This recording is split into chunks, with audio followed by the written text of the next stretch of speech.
Vale. A ver que se vea bien. Entonces, este último trozo lo que vamos a hacer es a cerrar un poco el dibujo de la comparación de muestras. Luego ya, como decía, en la siguiente última charla seguramente ya haremos también la comparación de dos variables cualitativas. No, perdón, cuantitativas, dos variables numéricas. Sí, claro. Y en esta... Voy a ajustar esto.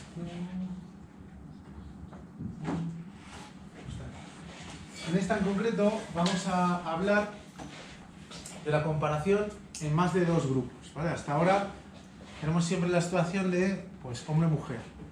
¿Tiene la enfermedad o no la tiene? ¿Medicamento o placebo? ¿Tratamiento 1 o tratamiento 2? Si estamos comparando dos cosas. Es el primer paso, pero ahora, ¿qué pasa si tengo más de dos grupos? ¿Vale?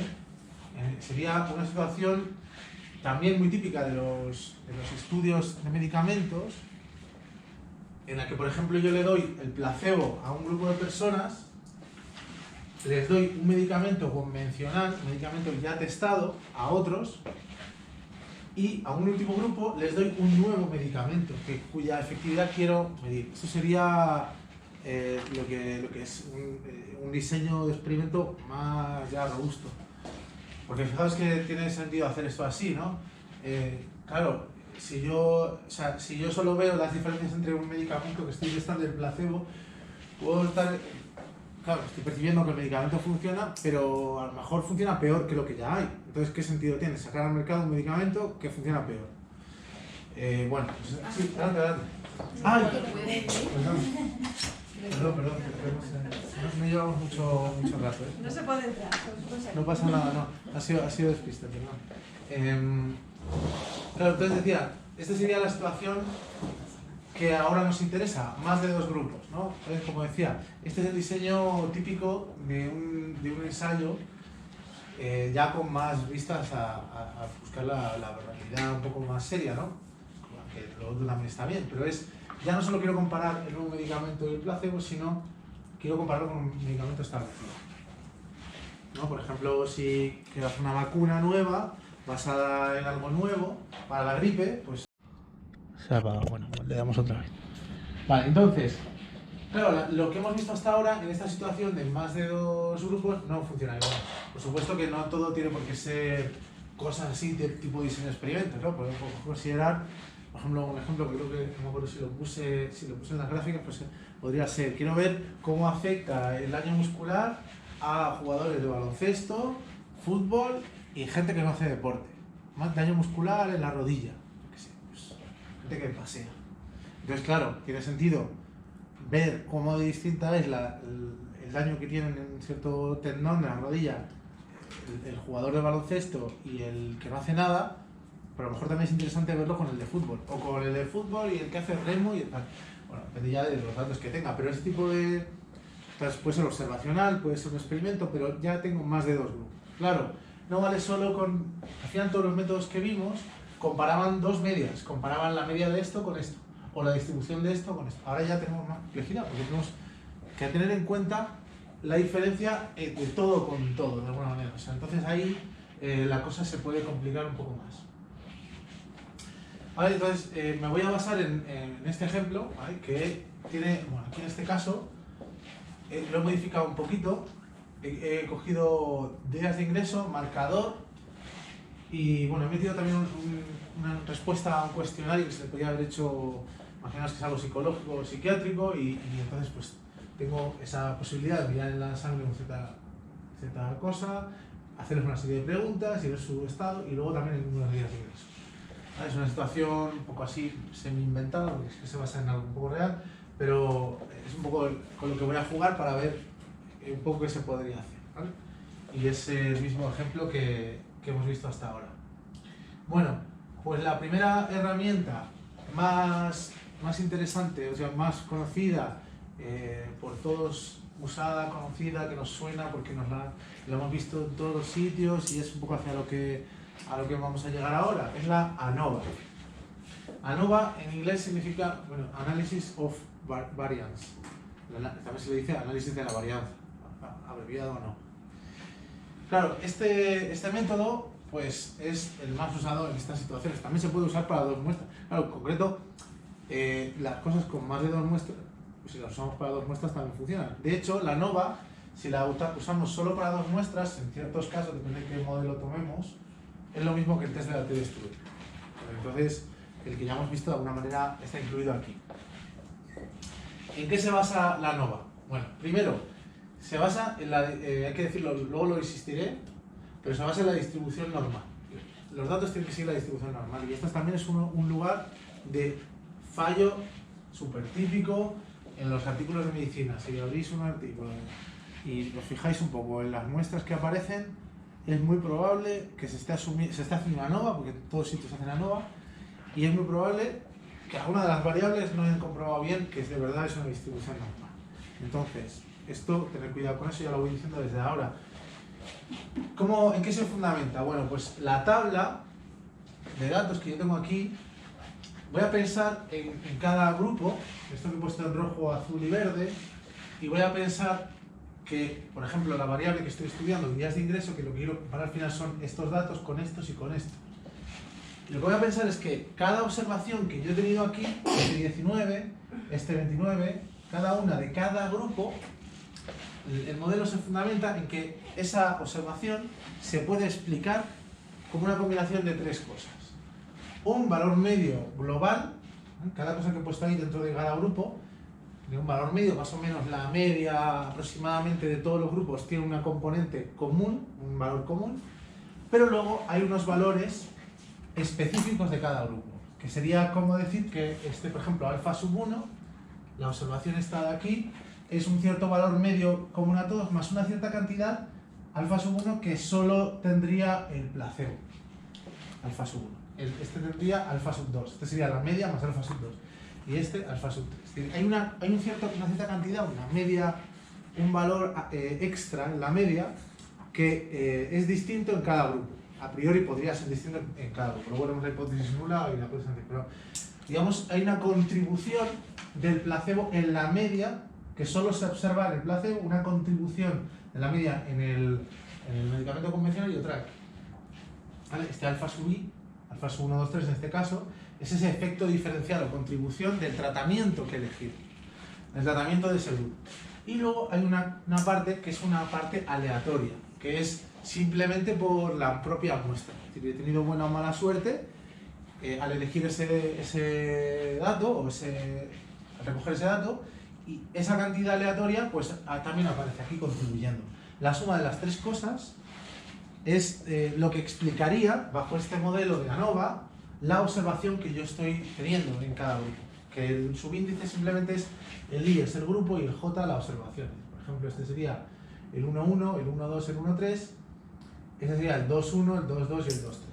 Así sucesivamente. El primer subíndice, esto es una cosa de pura notación, de matemática. Claro, este es el modelo que se usa, hay varios modelos. Este de ANOVA, dependiendo de un poco de la filosofía, pero este es el más común, por eso lo pongo aquí. ¿Y qué es lo que intenta la ANOVA? Intenta contrastar este test de hipótesis, que es las contribuciones de cada tratamiento son las mismas y son 0. Esa es la hipótesis nula. ¿Vale? Volviendo a lo de aquí, sería como decir que este numerito es 0. Con lo cual, todas las observaciones tienen la misma media. La contribución de cada observación es prácticamente 0, de cada tratamiento, lo que contribuye cada tratamiento al dato es 0, y entonces solamente sería la media y una cosa aleatoria que tiene media 0. Lo aleatorio siempre tiene media 0. Entonces, de alguna manera sería como decir que todos los tratamientos afectan igualmente y que no hay ninguna diferencia entre placebo ni lo otro. Esto vendría a ser eso, ¿vale? Esto lo podéis ver como la media de cada tratamiento, lo que contribuye cada tratamiento. Si el placebo, digamos, o si el medicamento convencional es muy bueno y reduce mucho en la media, esto no puede ser 0. En este caso estaríamos en la hipótesis alternativa. Pues un poco de esta manera es lo que defiende aquí lo que busca la norma. Como veis, una vez más tenemos esta manera típica de ver de los test de hipótesis, que es hipótesis nula, es la conservadora. Es decir que el tratamiento no ha funcionado, ¿vale? Porque si no hay ningún efecto diferencial sustantivo, ¿no? Un efecto diferencial considerable en ninguno de los tratamientos, es como decir que el tratamiento no ha funcionado, ni el bueno, ni el convencional, ni nada. O sea, eso es más o menos todo lo mismo. Vale, entonces aquí, claro, hay que tener en cuenta también esto que se está testando, porque para luego interpretar. Luego, ¿qué asume? Pues tres cosas, básicamente, ¿vale? Dos de ellas son fáciles de... No complican, pero la primera sí que puede complicar mucho, que es este tema de que tiene que haber una distribución normal. Claro, además estamos dividiendo la muestra en tres trozos. Entonces también, cuanto más dividimos la muestra, más posibilidades tenemos de que más difícil haya sido conseguir datos y que acaben saliendo las muestras pequeñitas, que el placebo no echan muchos, y entonces, claro, cuanto más pequeña es la muestra, más difícil es que siga la distribución normal. Entonces, este primer punto es el más problemático de todos de la ANOVA, que ya es el que siempre insisto yo, de que hay que tener en cuenta eso y hay que verificarlo. Otro tema tan importante, que es que esto es parecido a lo que pasaba con la T-Student. Si recordáis, yo decía que no podían ser las varianzas de la T-Student, era conveniente que fueran la misma, y si no eran la misma había que usar una variante que era lo del test de Welch, que solucionaba eso. Aquí en la ANOVA no existe tal variante. Entonces, sí que, pero es verdad que tampoco le afecta tanto. Entonces, lo que se suele pedir, y esto aquí también se puede bucear en la literatura de si esto que estoy poniendo aquí es del todo correcto o no, pero se suele pedir que las varianzas de los grupos no sean extremadamente dispares, no sean muy dispares. Es decir, que no vea yo una dispersión muy grande en el placebo, que haya ahí unos días de ingresos super variables en el placebo, pero luego en los grupos experimentales, súper apretaditos todos, más o menos el mismo día de ingreso. Claro, ¿dónde está la regla, ¿no? ¿Cuál es la regla? ¿A partir de qué valores son extremadamente o no dispares? Pues aquí un tema de discusión y de tal. Antes yo he visto escritos en algunos textos que tienen que ser iguales las variables.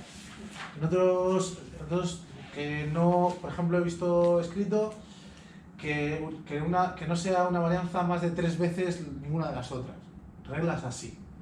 No está del todo claro y hay hasta experimentos así numéricos para intentar ver eso, pero sí que hay un problema ahí en el caso de que las varianzas sean dispares. Y luego hay otro tema que es que las variables deben ser independientes, pero esto casi siempre se da, es raro que no, porque claro, es raro, la idea es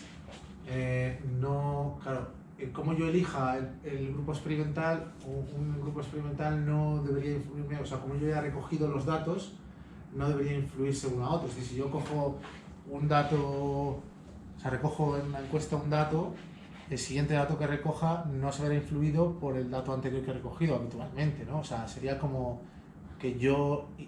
Bueno, y esto, a ver, sí que tiene algo de... Estas cosas pasan y por eso... Pero más en el contexto experimental de que no hay independencia, y por eso se inventó el doble ciego. Esto se descubrió, bueno, uno de los casos típicos de que el experimentador está influyendo en la muestra, pues sería que yo esté haciendo unas encuestas, ¿no? o unos cuestionarios a mis pacientes y al que le hago el cuestionario que tiene la enfermedad, les hago unos que tienen placebo y otros, y yo sé cuál es el placebo y cuál es la enfermedad, igual es el que no tiene placebo, y entonces yo inconscientemente al cuestionario que estoy rellenando, cuando ya sé que es uno que ha tenido placebo, pero ¿a qué estás muy bien? ¿A qué no te pasa nada? No, ¿verdad? Claro que no. 10, estás muy bien. Sí, inconscientemente estoy modificando, estoy interviniendo en el propio experimento. Esos casos son los que aparece esto de que no es independiente, pero eso pasa con todo.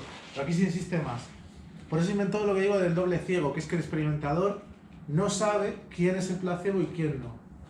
Es decir, entonces, cuando está recogiendo el dato, no sabe cuál, entonces no puede influir ni siquiera inconscientemente. Bueno, conscientemente tendría delito, ¿no? Pero inconscientemente ni siquiera.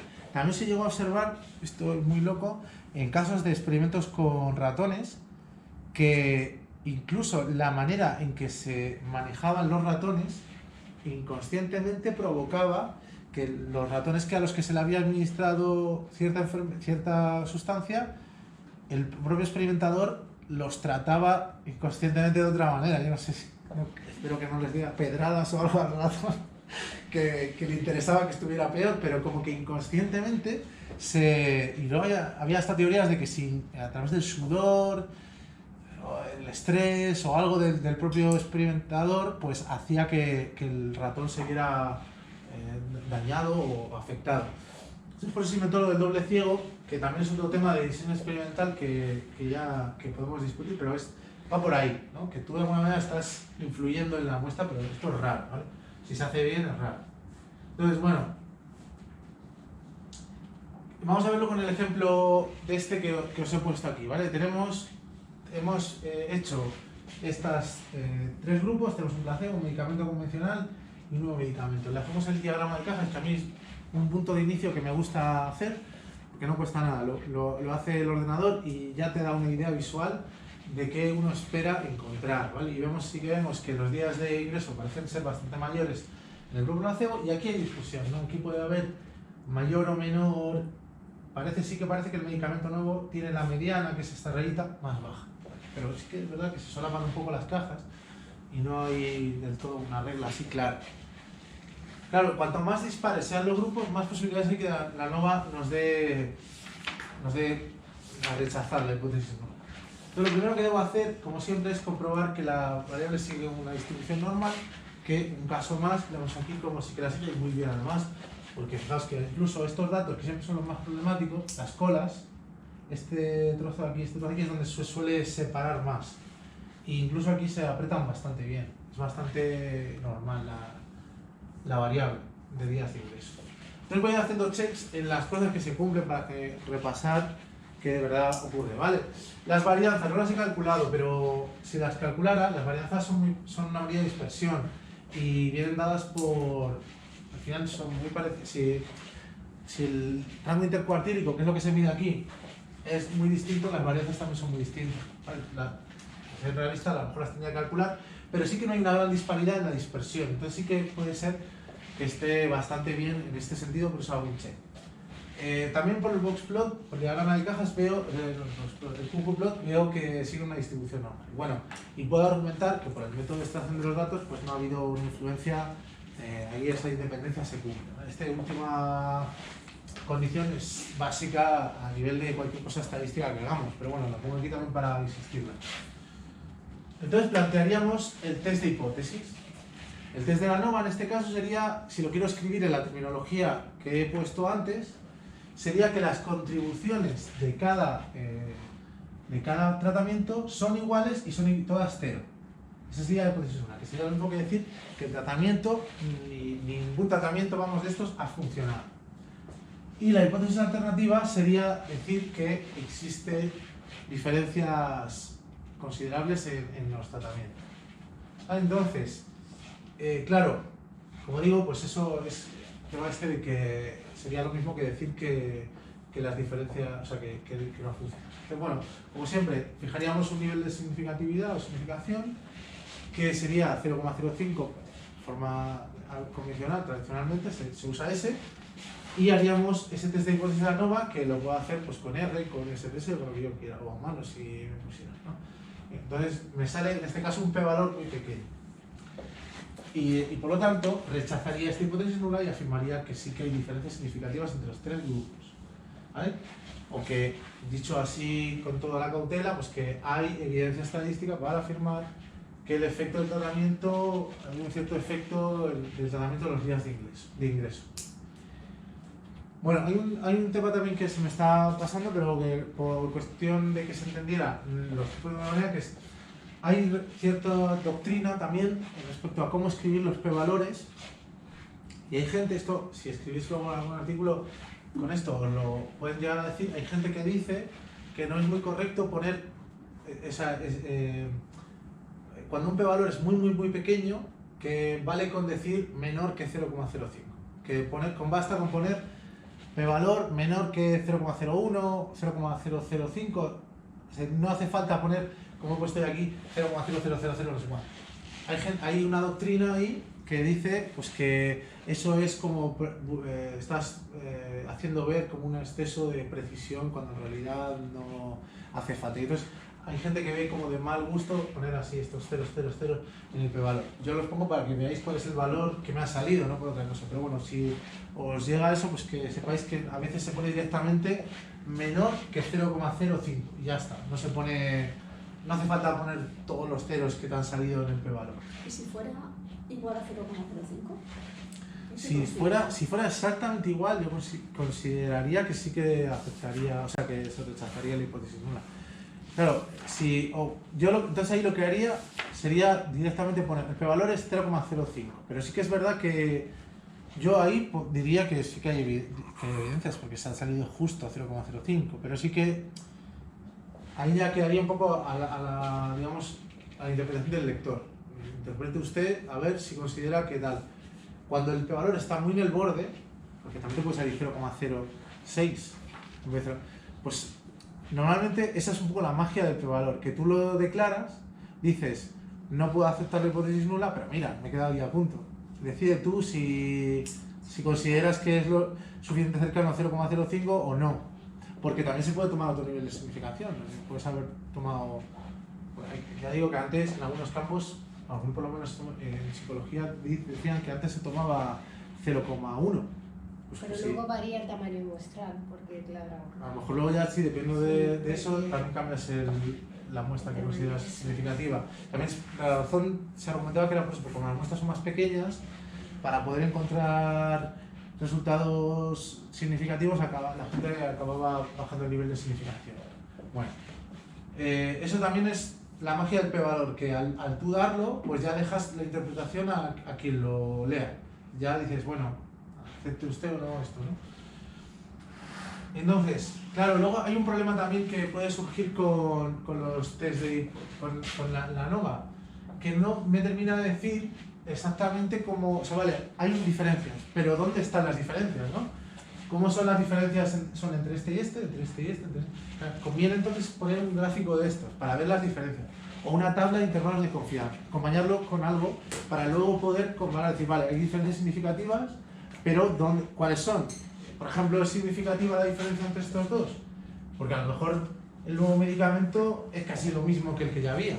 Entonces ahí se pueden hacer varias cosas. Se pueden acompañar de una tabla de intervalos de confianza, como veíamos en el ejemplo de los intervalos de confianza, o también se puede, que es un poco más farragoso, volver a hacer test de hipótesis de cada par. Un test de la T-de-Student de el placebo contra el medicamento, del placebo contra el medicamento nuevo, o sea, el convencional y luego entre los dos medicamentos. Para afinar todavía más y ver dónde están las diferencias de grupo por grupo. Y en este caso, por ejemplo, así que me salen todas ellas significativas. Estoy combinando las dos tests, el de la ANOVA y el de la T-de-Student para cada par de valores. ¿Y por qué no se puede hacer una ANOVA de 2 en 2? O es lo mismo, una ANOVA de 2 en 2 es lo mismo que una T-de-Student. Te va a salir lo mismo, porque cuando la aplicas en caso 2 es lo mismo. Bueno, simplemente yo, pues por referirme a lo que ya habíamos visto, pero que eso también, por lo general, la ANOVA en caso de dos muestras coincide con la T-de-Student. Sí que es verdad que dependiendo hay veces que el modelo que tomas de la ANOVA puede ser distinto y realmente no ser exactamente lo mismo, pero el resultado que te va a salir casi seguro es lo mismo, porque se basan en lo mismo, entonces te va a salir un p-valor ahí muy similar. Bueno, ¿y qué pasa entonces cuando... claro, bueno, hay más cosas, la ANOVA es más compleja de lo que yo estoy poniendo aquí, o sea, que hay mucha más historia, ¿vale? Puede uno entrar a distintos modelos dentro de la ANOVA y consideraciones y test distintos que se pueden hacer y gráficas específicas, pero la base, con lo que uno se puede ya desenvolver es esto, y por eso no quiero tampoco ya profundizar tampoco más para no hacerlo muy extenso en eso. Lo interesante ahora también es qué pasa cuando los datos no siguen una distribución normal, es decir, qué herramientas me quedan cuando esas checks que hice no se dan. Entre ellos el más preocupante, que es el de la distribución normal y el más típico. Bueno, pues por suerte tenemos otra herramienta, que es un test no paramétrico que hace lo mismo que la ANOVA.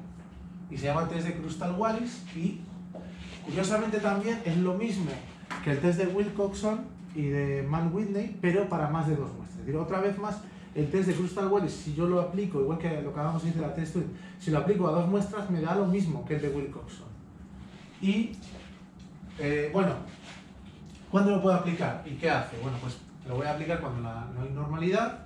Y otra vez también, una vez más, lo que hace no es exactamente el mismo test. Por eso también es un poquito más exigente y por eso también la gente a veces no se esfuerza mucho en verificar si algo es la normal, porque entonces tienen que tirar de esto y este es un poquito más exigente para rechazar la hipótesis nula. Entonces, ¿por qué? Porque mide algo más probabilístico y más general, que es claro que las medias son iguales o que los efectos añadidos de cada media son lo mismo, sino que todas las variables siguen la misma distribución. Que más o menos la curva, el histograma que formaría las tres variables, los tres grupos, las tres medidas de ingreso de la variable que estuviera mirando, sean la misma. Entonces, claro, demostrar esto o rechazar esto es más difícil, tiene un poco más hace falta un poco más de evidencia. Pero es la herramienta que me queda cuando no tengo esto. El fundamento no lo pongo, pero es muy similar al de los rangos de Wilcoxon. Esta idea de unir toda la muestra, darles unos valores y comparar los lugares que ocupan en esa muestra mezclada cada una de las muestras iniciales y usar unos cálculos para determinar ahí cómo diferentes son esos lugares y en función de eso decidir la distribución si es o no la misma. Pero básicamente es muy similar hasta el punto que cuando lo aplico en dos muestras es lo mismo. Vale, entonces os pongo aquí el ejemplo del marcador este en sangre, que es un ejemplo que me he montado yo de algo que no es normal, ¿vale? Aquí veríamos un diagrama de cajas muy feucho porque se aprieta todo y claro, y además muy desigual. Si veis las cajas, esta caja prácticamente la mediana está aquí pegada al primer cuartil. Esta caja es muy ancha, esta es muy fina, hay varianzas dispares, no se aprecian grandes diferencias, cuesta... se nos apaga. Bueno, ya estamos terminando, no me extiendo mucho. Claro, vemos otra vez como aquí ya ni siquiera yo me atrevería a decir en base a esto si el tratamiento ha funcionado o no. Y bueno, y claro, ¿qué pasa cuando intento ver si cumple una normal? Pues que se ve que esta variable claramente no sigue una distribución normal. Claro, si yo ahora intento, o sea, ¿qué podría hacer? Pues veo, digamos, intentar ver si cumple lo de la nova, vería cómo efectivamente falla en esto, incluso también fallaría. Podría argumentarse que falla lo de la varianza, pero por lo menos esto seguro que falla, entonces no puedo aplicarla. Aplicaríamos el test de Krustal-Wallis. ¿Y cómo iría esto? Pues la hipótesis nueva sería que el placebo convencional y nuevo medicamento todos siguen la misma distribución y la alternativa es que siguen una distinta. Fijaría un nivel de significación 0,5, 0,5 y aplicaríamos ese test. En este caso me sale un p-valor de 0,459. ¿Vale? Es el primer p-valor que hemos visto aquí que no es significativo. O sea, un número que pues, no es para nada inferior a 0,05. Aquí también hay toda una doctrina sobre cómo escribir esto en el caso de que aparezca un p-valor que no es significativo. Cuando es significativo, pues lo he puesto, pero la idea es que lo que tendría yo que decir aquí en este caso es que no hay evidencias significativas para rechazar la hipótesis nula. No hay suficiente... los datos tal cual están, digamos, distribuidos y tal cual los estoy analizando, no se muestran lo suficientemente claros como para permitirme decir que estas tres cosas siguen una distribución distinta. Entonces esto yo lo escribiría y lo dejaría así. Pero aquí entramos también en lo del error de tipo 1 y error de tipo 2 y vale, cuando rechazo la hipótesis nula es que he condenado al preso más allá de la duda razonable. Pero cuando le dejo libre todavía puedo dudar si es o no culpable, aunque no tenga esa digamos, tengo una duda razonable, pero puedo interiormente pensar que va a ser culpable. Entonces hay quien opina que en este caso esto es como decir que no puedo concluir nada, que no puedo concluir ni que ha funcionado ni que no. A priori me quedo con que no ha funcionado, pero no con la misma fuerza con la que rechazaba la hipótesis nula antes, cuando me salió un p-valor pequeño. Esto hay que tener cuidado también por cómo se escriben las cosas, para ser un poco formal y tal. Normalmente esto al final, ¿en qué se reduce luego cuando si escribimos un artículo? Pues escribiríamos, yo lo que pondría sería una tabla, igual podría haberlo hecho esto yo, pero no me he dado cuenta de hacerlo, pero pondría la tabla, pondría las dos variables que estoy considerando, pues días de ingreso y marcador de sangre, pondría placebo, aquí por filas, placebo, medicamento convencional y medicamento alternativo, pondría en cada uno un intervalo de confianza, ¿vale? Y pondría asteriscos en la columna que fuera, por ejemplo podría ponerla en esta de medicamento, donde han conseguido la significatividad. Es una manera típica de ponerlo. La columnita de tal, asterisco. Y abajo, asterisco significa p-valor menor que tal. A la hora de comparar con el test de tal. Y esa es la manera típica de ponerlo. Normalmente se induce que donde no hay asteriscos también se han hecho test de hipótesis y que han salido no significativos. Pero no se pone en cada uno de los casos. No hay evidencias significativas, sino se asume pues, que ha salido un p-valor, ¿no? Porque si no me lo estaría poniendo con un asterisco subrayando ahí eso.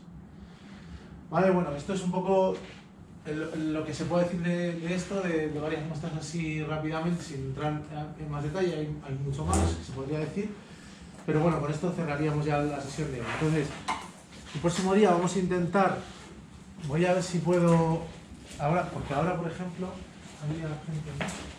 No, ahora no. En la aula de informática no me he fijado cuándo se han ido, pero a lo mejor con un poco de esfuerzo solo estaban una hora. Igual podríamos hacer...